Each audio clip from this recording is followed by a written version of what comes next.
একটাবার আমার ধরছস তো পা থেকে জুতা খুলে এমন পিটান পিটামো তুই নিজের নাম ভুলে যাবি। দেখো তুমি মিলাই নিও, তোমার বউ যেই কান্নে যে পোলার লাগা যে সুখের লাগা তোমার ঘরে ছেড়ে চলে গেছে ওই সব তোমার জীবনও পাইবে, জীবনও পাইবো না। অসহায় বাচ্চা গবিষা কর লাগবে, দেখে নিও তুমি। তোর জিনিসটা আমার খুব পছন্দ হয়েছে, তোরে যাতে আমি এই তল্লাটা না দিই। ভাই সুন্দর একটা জিনিস দিলাম, একটা বান্ডিল দিলে। 1 লাখ টাকা আছে, 1 লাখ টাকা তোর কাছে কম মনে হইতেছে? আচ্ছা ঠিক আছে ভাইজান, চল অসুবিধা নেই। সাইমন আমারে বিক্রি করে দিছে, হুম? তো বড় সাহস। ওরে বিশ্বাস করে সকালে রেখা ওর লগে ঢাকা শহর চলে আইছি। কাজ নিয়ে খেলাই হইতেছে ওর কাজ আমরা যাইতে দেন, আমি বাড়তে যাবো। না। 1 লাখ টাকা দিছি কি এমনি এমনি? ছোট ছোট বাচ্চাগুলো কান্না করতেছে, আপনি আবার বাড়িতে যাইতে দেন ভাই। বাড়িতে বিটি আন্টি আমাকে অনেক ভালোবাসে। আন্টি আমাকে সাথে থাকলে আমরা ভালো থাকুম। আমার কোনো আপত্তি নেই।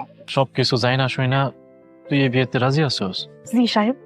আমার একটাই অনুরোধ, তুই কোনোদিন আমার পোলা মায়ের কষ্ট দিস না। বিশ্বাস রাখতে পারো, আমি কোনোদিন বা তোমার বাচ্চাগুলারে কোনোদিন কষ্ট দিব না। কত যাই হোক, যত সমস্যাই হোক, আমি কোনোদিন তোমার সাইডে যাবো। তো জানো আমি তোমার কত ভালোবাসি।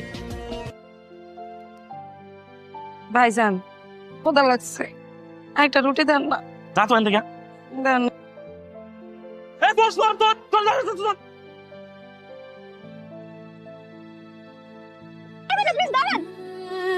আপনারা এরকম একটা পাগলকে আপনারা কেন মারছেন?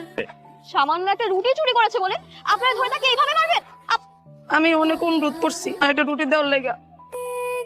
ধরেন আপনার টাকা। তুই না থাকলে আজ তোর আমার মায়ের ফেল। তুই অনেক ভালো। মা তুমি? তুই কে রে মা? আমি লামিয়া। লামিয়া? আমার মাইয়া লামিয়া? আমার মাইয়া লামিয়া? লামিয়া বড় হয়ে গেছিস তুই, আমার মাইয়া লামিয়া। মারে তুই আমার একটা কথা শুন রে মা, শুন মা। মারে চলো তো।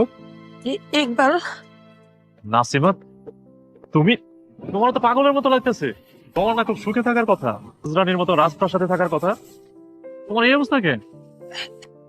সবে আমার পাপের শাস্তি করছি, আল্লাহ আমার পাপের শাস্তি দিচ্ছে। আর তুই আমার মাফ করে দে রে মা, তোকে ভালোবাসি, আমার মা কইতি আমি তোর মা, তুই আমার মাফ করে দে রে মা। জানো তোমার মতো মা ক্ষমার যোগ্য না। মা চলো আমরা এখন এখান থেকে চলে যাব।